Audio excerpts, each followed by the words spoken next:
প্রতিদিন একই রকম আলুর চপ খেতে কি ভালো লাগে? একঘেয়েমি থেকে একটু ব্যতিক্রম করে বানিয়ে নিলাম।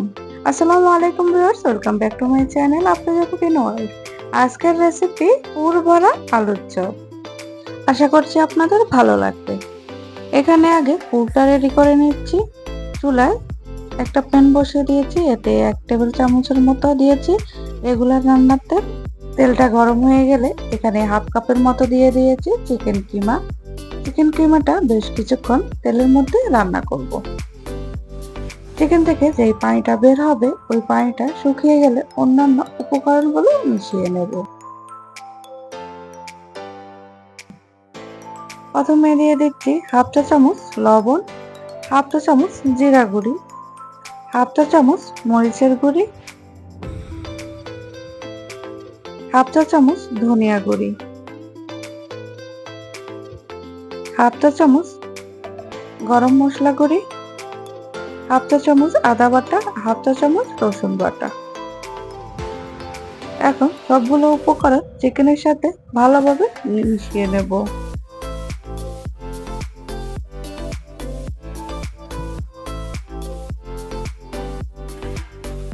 মিশানো হয়ে গেলে এখানে 1/4 কাপের মতো দিয়ে দিচ্ছি পেঁয়াজ কুচি।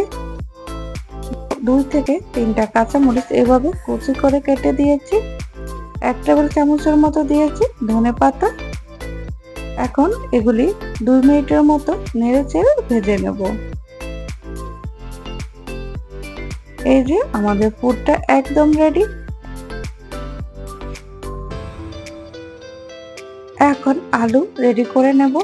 এখানে 3টা আলু আগে থেকে সিদ্ধ করে ম্যাশ করে নিয়েছি ভালো করে, যাতে আলুর মধ্যে কোনো দানাদার না থাকে। এখানে 2 টেবিল চামচের মতো দিয়েছি পেঁয়াজ বেরেস্তা, 1 টেবিল চামচের মতো দিয়েছি ধনেপাতা কুচি, হাফ চা চামচের মতো দিয়েছি চিলি ফ্লেক্স, হাফ চা চামচের মতো দিয়েছি লবণ, হাফ চা চামচের মতো দিয়েছি চাট মশলা। চাট মশলার পরিবর্তে এখানে ভাজা জিরার গুঁড়ো দিতে পারেন। এখন সবগুলো উপকরণ আলুর সাথে ভালোভাবে মিশিয়ে নেব।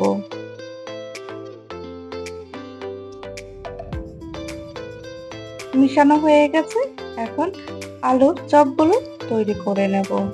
বেশ কিছুটা আলু নিয়ে হাত দিয়ে এভাবে চেপে চেপে গোল করে নেব। তারপর অন্য হাতের সাহায্যে এখানে বাটির মতো গোল করে নেব।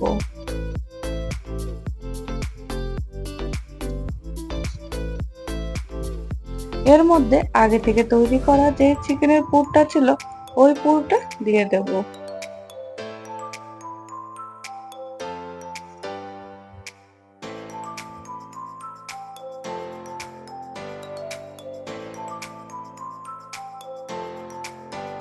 পুরটা দেওয়া হয়ে গেলে চারপাশটা ভালো করে বন্ধ করে দেব। চারপাশটা এইভাবে চেপে চেপে আবারও গোল শেপ করে নেব।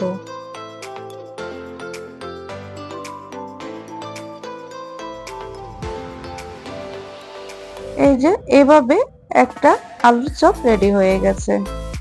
এভাবে সবগুলো আলুর চপ রেডি করে নেব। এখানে আমি অরেঞ্জ কালারের ব্রেড ক্রাম্বস নিয়েছি। আপনাদের কাছে সাদা ব্রেড ক্রাম্বস থাকলে তাও দিতে পারেন, যদি না থাকে বাসায় টোস্ট বিস্কুট থাকলে টোস্ট বিস্কুট গুঁড়া করে দিতে পারেন। আমি যেহেতু আলুর চপগুলোকে 2বার কোট করে নেব, তাই প্রথমে ব্রেড ক্রাম্বসের মধ্যে ভালোভাবে গড়িয়ে নিয়েছি, তারপর ডিমের মধ্যে দিয়ে দেব। এখানে আমি 2টা ডিম নিয়েছি, ডিমটাকে ভালোভাবে ফেটিয়ে নিয়েছি। এখন ডিমের মধ্যে আলুর চপটা দিয়ে দেব, দিয়ে ভালোভাবে উল্টে পাল্টে নেব। তারপর ডিম থেকে তুলে আবারও ব্রেড ক্রাম্বসে দিয়ে দেব।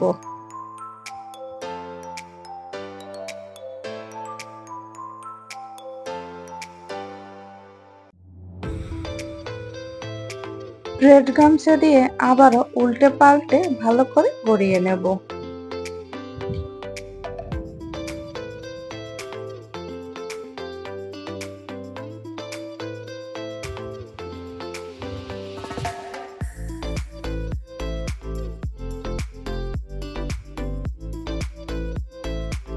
এই যে রেডি হয়ে গেছে আলুর চপ। এভাবে সবগুলো আলুর চপ তৈরি করে নেব। এখন আধা ঘন্টার জন্য ফ্রিজের মধ্যে রেখে দেব। আধা ঘন্টা পর বের করে নিয়েছি। আপনারা চাইলে এই পর্যায়ে সংরক্ষণ করেও রাখতে পারবেন। চুলায় আগে থেকে তেল বসিয়ে দিয়েছি, তেলটা গরম হয়ে গেছে। এখন আলুর চপগুলো ভেজে নেব।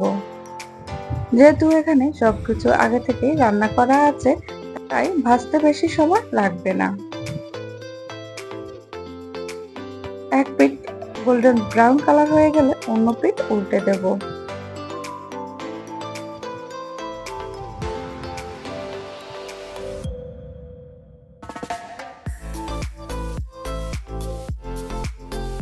আলুর চপটা হয়ে গেছে, এখন তেল থেকে তুলে পরিবেশন করে নেব।